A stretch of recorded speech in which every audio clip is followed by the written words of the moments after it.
Frères et sœurs, madame, messieurs, mes chers amis, bonjour et bienvenue à l'église protestante évangélique Philadelphie. Ici votre bien-aimé, pasteur Célestin Zouga. J'ai le plaisir de vous accueillir sur cette vidéo et de partager la parole de Dieu avec vous ce matin. Nous terminons notre série de messages sur « Personne ne peut empêcher l'œuvre de Dieu ». Et le titre de notre message de ce matin est « Jésus, le bon berger », comme affiché à l'écran. Mes chers amis, lorsque nous lisons les Saintes Écritures, l'Ancien Testament présente l'image de Dieu comme celle d'un berger avec le célèbre Psaume 23 de David.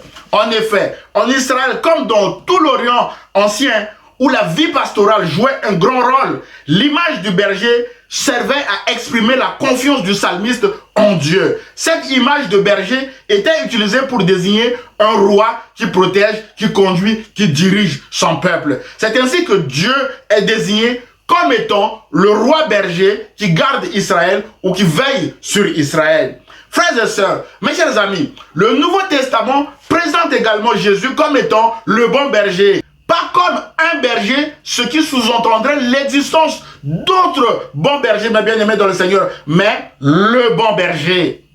Frères et sœurs, mes chers amis, nous allons parcourir cette image de Dieu comme étant le berger des bergers et de Jésus comme étant le bon berger. Ainsi donc, deux points seront abordés dans ce message comme affiché à l'écran. Le point numéro 1 sera l'Éternel est le berger des bergers et le deuxième point sera Jésus, le bon berger. Point numéro 1, l'Éternel est le berger des bergers. Frères et sœurs, mes chers amis, avant même que le monde n'ait connu Jésus comme étant le bon berger à partir du Nouveau Testament, l'Éternel, Dieu, le Père de Jésus-Christ, avait été déjà connu comme berger par des grands personnages bibliques de l'Ancien Testament, au rang desquels, mes bien-aimés, nous pouvons citer David avec son célèbre Psaume 23. Mes chers amis, les psaumes sont des véritables cris de cœur qui exprimaient ce que leurs auteurs ont vécu. C'est le cas de David. Pour avoir été lui-même berger, David sait de quoi il parle quand il déclare que l'Éternel est son berger. En effet, David connaît le rôle d'un berger, mes bien-aimés dans le Seigneur. Alors que Goliath, le Philistin, avait réussi à paralyser l'armée d'Israël pendant 40 jours, mes bien-aimés dans le Seigneur, d'après 1 Samuel chapitre 17, verset 16, David raconte au roi Saül son expérience de berger afin de convaincre ce dernier à le laisser aller pour en découdre ou se battre avec Goliath le Philistin. La Bible déclare en 1 Samuel chapitre 17, verset 33 à 37 que Saül dit à David, tu ne peux pas aller te battre contre ce Philistin. Tu n'es qu'un enfant. Alors que lui, il est un homme de guerre depuis sa jeunesse. David dit à Saül, ton serviteur gardait les brebis de son père. Quand un lion ou un ours venait pour en enlever une du troupeau, je courais après lui, je le frappais et j'arrachais la brebis de sa gueule. S'il m'attaquait, je l'attrapais par la gorge et je le frappais et je le tuais. C'est ainsi que ton serviteur a frappé le lion et l'ours. Et ce sera aussi le sort du Philistin, de cet incirconcis, car il a insulté l'armée du Dieu vivant. David ajouta, l'Éternel m'a délivré de la griffe du lion et de la patte de l'ours, et il me délivrera aussi de ce Philistin. Saül dit à David, vas-y donc, et que l'Éternel soit avec toi. Verset 40, il prit en main son bâton de berger, mes bien-aimés, puis il choisit dans le torrent 5 pierres lisses et les mit dans sa gibecière de berger et dans sa poche. Enfin, sa fronde à la main, il s'avança contre le Philistin. D'après 1 Samuel chapitre 17, versets 33 à 37. Mes chers amis, à cause de ces brebis, David prenait le risque en tant que berger de courir après un lion ou un ours pour le frapper avec son bâton et arracher la brebis capturée de la gueule du lion ou de l'ours. Autrement dit, comme berger, David veillait sur le troupeau afin qu'aucune brebis ne soit dévorée par des prédateurs. David était même prêt à perdre sa vie à cause de ces brebis, mes bien-aimés dans le Seigneur. Il était constamment confronté à des lions et des ours. Toutefois, David savait que l'Éternel était celui qui le protégeait dans son activité de berger, qui était une activité à haut risque, car il était régulièrement confronté à des lions ou à des ours. David doit sa survie en l'Éternel en affirmant que l'Éternel est son propre berger. Autrement dit, David avait aussi besoin d'un autre berger pour le conduire, pour le diriger, pour le protéger face au danger. Mes bien-aimés dans le Seigneur, frères et sœurs, mes chers amis, David était aussi conscient que sa victoire d'hier et d'aujourd'hui sur le lion ou sur l'ours ne lui garantissait pas une victoire le lendemain si l'Éternel n'était pas avec lui, si l'Éternel n'était pas son berger. Ainsi, au sujet du lendemain ou de son futur, David avait développé une pleine confiance en Dieu en comptant les bienfaits de l'Éternel comme berger dans le passé. C'est ainsi que David raconte au roi Saül ce que nous avons lu tout à l'heure, que l'Éternel qui m'a délivré de la griffe du lion et de la patte de l'ours, mes bien-aimés dans le Seigneur, il me délivrera également entre les mains de ce Philistin. David sait que sans Dieu, il n'y a pas de berger, car Dieu est le berger des bergers. Autrement dit, c'est Dieu qui est le véritable berger du troupeau qu'il gardait. Et David sait aussi que l'avenir d'un berger ne dépend pas de son expérience du passé, mais dépend essentiellement de Dieu qui est le berger des bergers.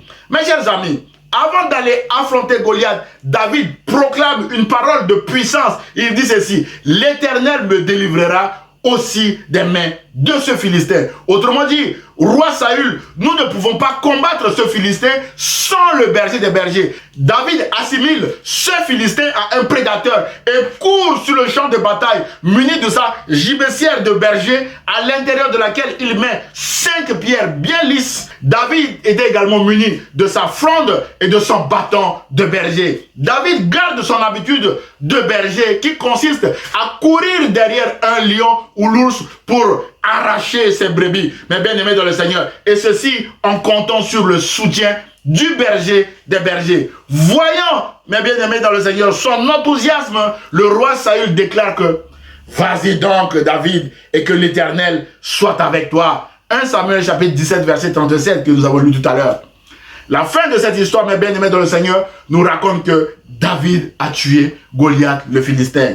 Mon frère, ma soeur, mes chers amis, fort de cette expérience, David nous donne le psaume 23, qui est le psaume le plus célèbre de l'Ancien Testament. Mes bien-aimés dans le Seigneur, David a vécu des moments difficiles et a vu la gloire de Dieu comme berger des bergers, face au lion, face à l'ours et face au Philistin Goliath. Peut-être que ce matin, vous êtes face à un Goliath dans votre vie, comme moi, mes bien-aimés dans le Seigneur, qui vous empêche d'avancer. Peut-être que ce matin, vous êtes face à un lion, comme moi, qui a tout dévoré. Mes bien-aimés dans le Seigneur, ce lion a peut-être probablement dévoré votre santé, votre travail, un de vos enfants, votre mariage, votre projet, ou tout ce qui vous tient à cœur, mes bien-aimés dans le Seigneur. Rappelons-nous que l'Éternel est notre berger et le berger des bergers. L'Éternel est notre berger, mes bien-aimés dans le Seigneur. Et l'image du berger en Israël, nous l'avons vu à l'époque de David, était utilisée pour désigner un roi, un conducteur et un protecteur, mes bien-aimés dans le Seigneur. Autrement dit, l'Éternel veut nous conduire, l'Éternel veut nous protéger, l'Éternel veut nous donner la force, le courage,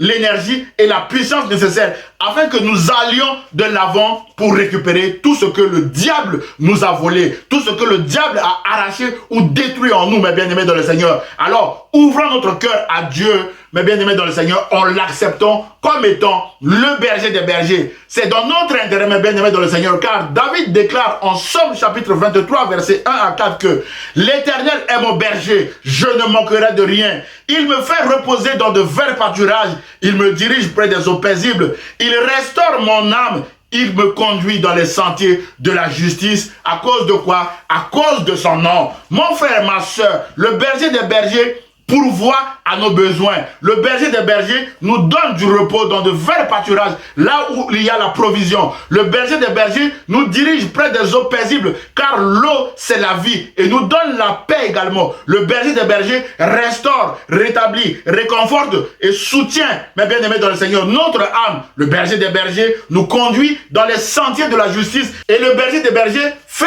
tout cela, mes bien-aimés dans le Seigneur, à cause de quoi? À cause de son nom. Ce qui exclut ici toute notion de mérite. Nous ne méritons rien du tout. Et présente donc Dieu comme étant le Dieu de grâce, le berger qui fait faveur à son troupeau que nous sommes, mes bien-aimés dans le Seigneur. Dieu tient à son nom et à sa réputation. Et c'est à cause de sa réputation, mes bien-aimés dans le Seigneur, qu'il fait tout cela dans nos vies. La Bible déclare que quiconque invoquera le nom, uniquement le nom du Seigneur, sera sauvé. D'après Joël chapitre 2, verset 32. Mon frère, ma soeur, invoquez-vous le nom du Seigneur ce matin comme étant votre berger, mes bien-aimés dans le Seigneur. Moi également, j'invoque le nom du Seigneur ce matin comme étant mon berger. L'Éternel est mon berger. Je ne manquerai de rien. Il me conduit dans de verts pâturages. Il fait tout ceci dans ma vie à cause de son nom. Mes chers amis, David déclare également que quand je marche dans la vallée de l'ombre de la mort, je ne crains aucun mal, car tu es avec moi. Ta houlette et ton bâton me rassurent. Mon frère et ma soeur, peut-être que ce matin, vous êtes dans une situation qui ressemble à cette vallée de l'ombre de la mort. Ne craignez pas parce que le bon berger est avec vous, mes bien-aimés dans le Seigneur, et vous conduira avec son bâton et sa houlette. Pendant la traversée de cette vallée, faisons tout simplement confiance à Dieu et nous verrons sa gloire, mes bien-aimés dans le Seigneur, face à nos adversaires. David dit dans son psaume 23 au verset 5 que tu dresses devant moi une table en face de mes adversaires. Tu oindules ma tête et ma coupe déborde. Mes chers amis, personne ne pourra empêcher le berger des bergers de nous dresser une table en face de nos ennemis ou de nos adversaires. Personne ne pourra empêcher le berger des bergers de nous oindre dans notre ministère afin que nous portions du fruit, mes bien-aimés dans le Seigneur. Et personne ne pourra empêcher le berger des bergers de remplir notre coupe jusqu'à ce qu'elle déborde. Autrement dit, nos ennemis ou nos adversaires assisteront impuissamment à notre élévation par le berger des bergers. David l'a vécu. David a été élevé roi devant ses frères qui le prenaient pour un étranger de la famille. Mais bien aimé dans le Seigneur, David dit ceci: oui, le bonheur et la grâce m'accompagneront tous les jours de ma vie et j'habiterai dans la maison de l'Éternel. Mon frère, ma soeur, le bonheur et la grâce nous accompagneront tous les jours de notre vie et nous habiterons dans la maison de l'Éternel. Comme David, jusqu'à la fin de nos jours, mes frères et sœurs, d'après le verset 6.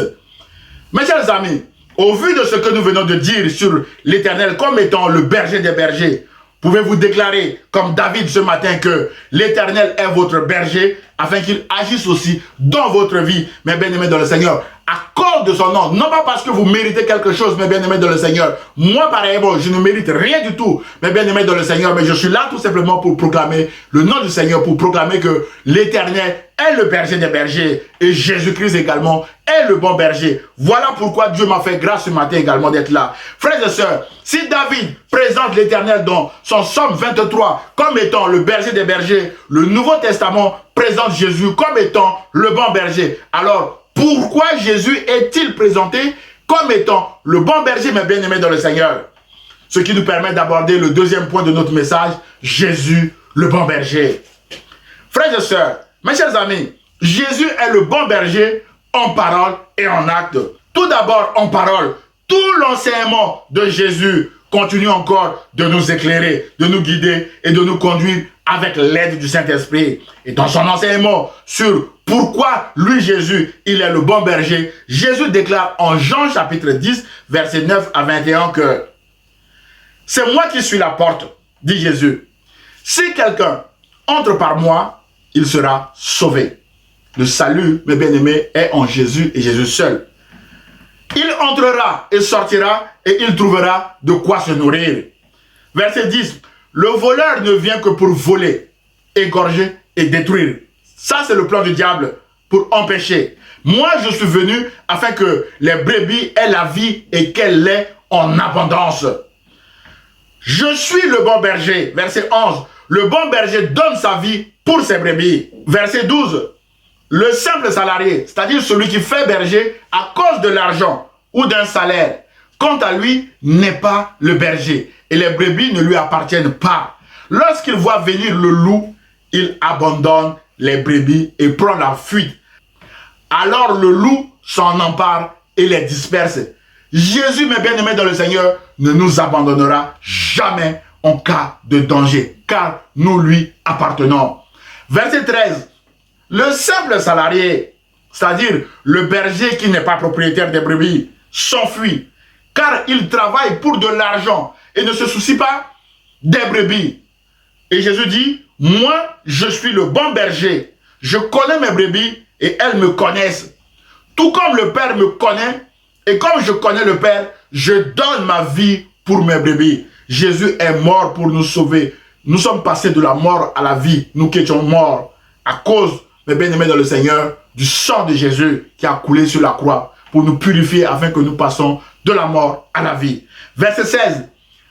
J'ai encore d'autres brebis qui ne sont pas de ce enclos. Celles-là aussi, il faut que je les amène. Elles écouteront ma voix et il y aura un seul troupeau, un seul berger.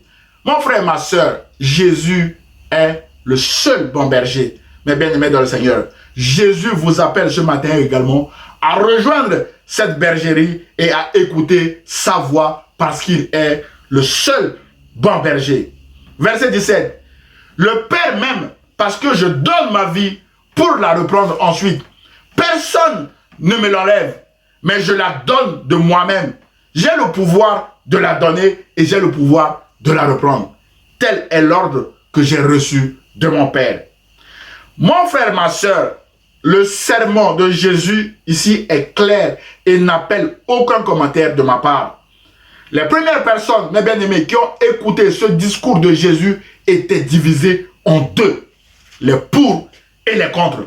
La Bible déclare toujours en Jean chapitre 10, verset 19 à 21 que ces paroles provoquèrent de nouveau une division parmi les Juifs. Beaucoup d'entre eux disaient, il a un démon, il est fou, Jésus. Pourquoi l'écoutez-vous? Verset 21, d'autres disaient, ce ne sont pas les paroles d'un démoniaque. Un démon peut-il ouvrir les yeux des aveugles? Mon frère, ma soeur, quelle est votre position, mes bien-aimés dans le Seigneur, aujourd'hui? Êtes-vous pour ou contre cette parole de Jésus?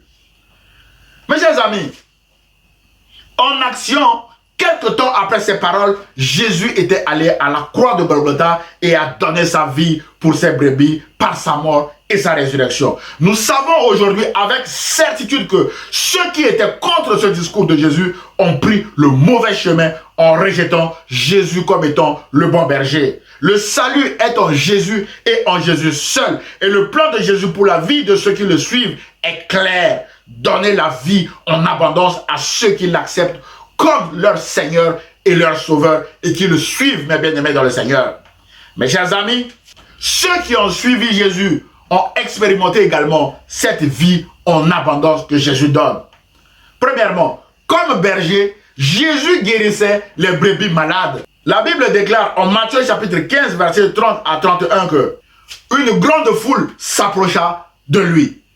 Il y avait parmi eux des boiteux, des aveugles, des muets, des estropiés et beaucoup d'autres malades. On les amena aux pieds de Jésus et il les guérit. Verset 31, de sorte que la foule était émerveillée de voir les muets parler, les estropiés être guéris, les boiteux marcher, les aveugles voir. Et elle célébrait la gloire du Dieu d'Israël comme étant le Dieu berger. Mon frère et ma soeur, êtes-vous malade ce matin? Jésus guérit encore aujourd'hui. Acceptez d'abord Jésus comme votre Seigneur et Sauveur et recevez maintenant par la foi votre guérison au nom de Jésus. Deuxièmement, comme bon berger, Jésus donnait à manger à ses brebis. Par deux fois, Matthieu nous raconte la multiplication des pains par Jésus pour nourrir la foule qui venait à lui.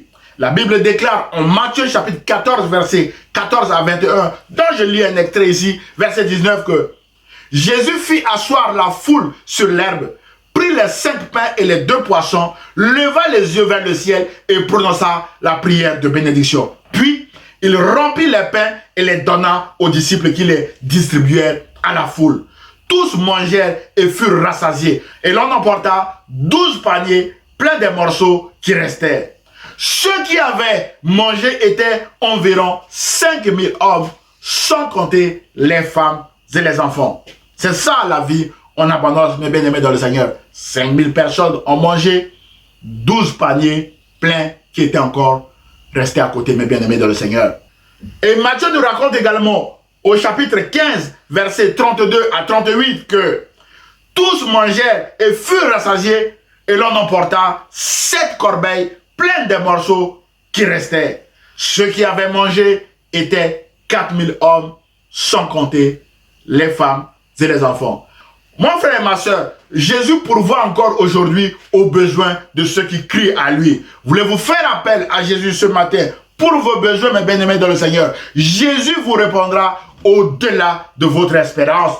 L'apôtre Paul dit que Jésus est celui qui peut faire, par la puissance qui agit en nous, infiniment au-delà de tout ce que nous demandons ou pensons.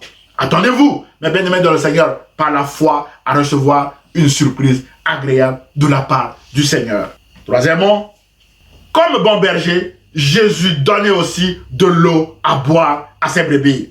C'est à ce titre que Jésus a donné de l'eau vive à la femme samaritaine, une eau qui étanche la soif éternellement, d'après Jean chapitre 4, versets 1 à 42.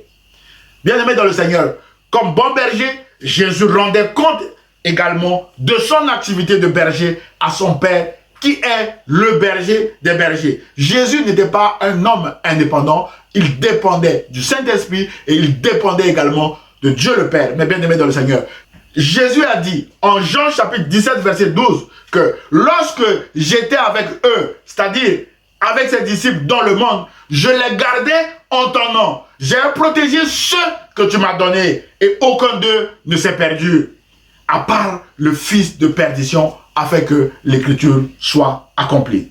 Mon frère et ma soeur, Jésus veut vous garder aussi aujourd'hui. Jésus veut vous protéger comme il a protégé ses disciples bien-aimés dans le Seigneur. Jésus va rendre compte de son activité de protecteur à son Père, mes bien-aimés dans le Seigneur.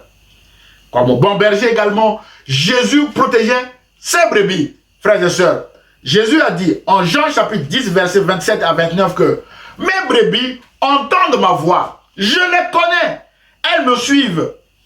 Je leur donne la vie éternelle et elles ne périront jamais. Et personne ne les ravira de ma main. » Verset 29. « Mon Père qui me les a donnés est plus grand que tous et personne ne peut les ravir de la main de mon Père. » Bien-aimés dans le Seigneur, mes chers amis, personne ne pourra nous ravir de la main de Jésus. Nous ne serons jamais une proie pour quelqu'un parce que nous appartenons à Jésus et aussi à son Père qui est plus grand que tous. Voilà ce que nous déclarons, mes bien-aimés dans le Seigneur. Mes chers amis, comme bon berger, Jésus pleurait même pour une seule brebis morte. C'est ainsi que Jésus a pleuré avec Marthe et Marie à cause de la mort de Lazare, son ami, qui l'a ressuscité. Jean chapitre 11, verset 1 à 43 nous en fait écho. Mon frère et ma soeur, peut-être que ce matin, vous êtes en train de pleurer chez vous pour quelque chose qui vous tient à cœur. Jésus pleure aussi avec vous, mais Jésus ne s'arrête pas là. Mais bien aimé, Jésus veut aussi ressusciter ce qui est mort dans votre vie afin que vous retrouviez la vie comme Lazare. Mais bien aimé dans le Seigneur. En conclusion de ce message, mon frère et ma soeur, nous avons vu que David, un berger, a déclaré que l'Éternel est son berger. Ce faisant, David place toute sa confiance en Dieu qui est le berger des bergers. En effet, c'est l'Éternel qui le délivrait de la griffe du lion et de la patte de l'ours quand il leur courait derrière ses prédateurs pour arracher ses brebis capturées du danger. Mais bien aimé dans le Seigneur. De même, David clamait également que son avenir dépendait de Dieu et non de sa propre expérience, mais bien aimé dans le Seigneur personnel de berger. C'est ainsi que face à Goliath, David a déclaré que l'Éternel m'a délivré de la griffe du lion et de la patte de l'ours. Eh bien, il me délivrera aussi de ce Philistin. David a remporté la victoire face à Goliath, mais bien aimé dans le Seigneur. Et dans son magnifique Psaume 23, David va déclarer que l'Éternel est son berger. Frères et sœurs, mes chers amis, ce matin, pouvons-nous continuer de faire confiance à Dieu, alors même que rien ne fonctionne comme nous voulons autour de nous, mes bien-aimés dans le Seigneur. Comme David qui a déclaré que l'Éternel est son berger et qu'il ne manquera de rien, mes bien-aimés dans le Seigneur. Faisons confiance à Dieu qui est le berger des bergers. Enfin, mes bien-aimés, le Nouveau Testament présente également Jésus comme étant le bon berger qui donne sa vie pour ses brebis. Acceptez-vous ce matin que Jésus est votre bon berger, mes bien-aimés dans le Seigneur, que Jésus est votre Seigneur et votre Sauveur. C'est le but de ce message, mes bien-aimés dans le Seigneur, que vous acceptez Jésus-Christ comme étant votre Seigneur et votre Sauveur et le bon berger qui vous conduira désormais dans votre vie. Que Dieu vous bénisse, mes bien-aimés dans le Seigneur. Frères et sœurs, mes chers amis, je vous invite maintenant à un moment de Sainte Seine. Vous avez juste besoin d'un jus de raisin ou d'un petit verre de vin et d'un morceau de pain, comme moi. Je lis la Bible dans Hébreux chapitre 9, verset 22, où il est écrit « Sans effusion de sang, il n'y a pas de pardon. » Mais bien aimés dans le Seigneur, c'est le sang de Jésus qui nous donne le pardon et qui nous réconcilie avec Dieu. Ce pain représente le corps de Jésus brisé pour nous et ce vin représente son sang qui a coulé pour le pardon de nos péchés. Mais bien aimés dans le Seigneur, partageons en souvenir de ce que Jésus a fait sur la croix de Golgotha pour vous et moi.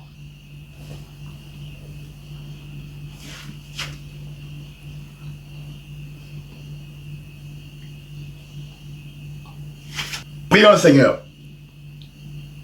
Seigneur Jésus, merci pour ton sang versé à la croix pour nous donner la vie éternelle. Aide-nous, Seigneur, à continuer à marcher avec toi, qui est le bon berger. Même si rien ne va autour de nous, nous savons que tu es à l'œuvre dans nos vies et tu vas détruire toutes les œuvres du diable dans nos vies au nom de Jésus. Nous croyons à cela. Nous croyons à la victoire de la croix. Seigneur, merci encore pour ton œuvre à la croix. Nous élevons la croix sur notre famille. Nous élevons la croix sur notre travail. Nous élevons la croix sur l'église protestante évangélique Philadelphie. Et nous élevons la croix sur tous nos frères et sœurs qui écoutent ce message sur le net. Qu'ils soient tous bénis au nom du Seigneur Jésus-Christ. Et nous disons Amen. Frères et sœurs, mes chers amis, si vous avez aimé le message, merci de le liker et de le partager à vos proches. Vous pouvez également m'envoyer un mail d'encouragement, vos sujets de prière ou vos questions ou remarques à église-philadelphie78500@gmail.com. J'aurai le plaisir de vous répondre. À dimanche prochain à 10 h sur la page Facebook ou sur la chaîne YouTube de l'église protestante évangélique Philadelphie. Et ce, si Dieu le veut. À très bientôt, mes chers amis. Au revoir.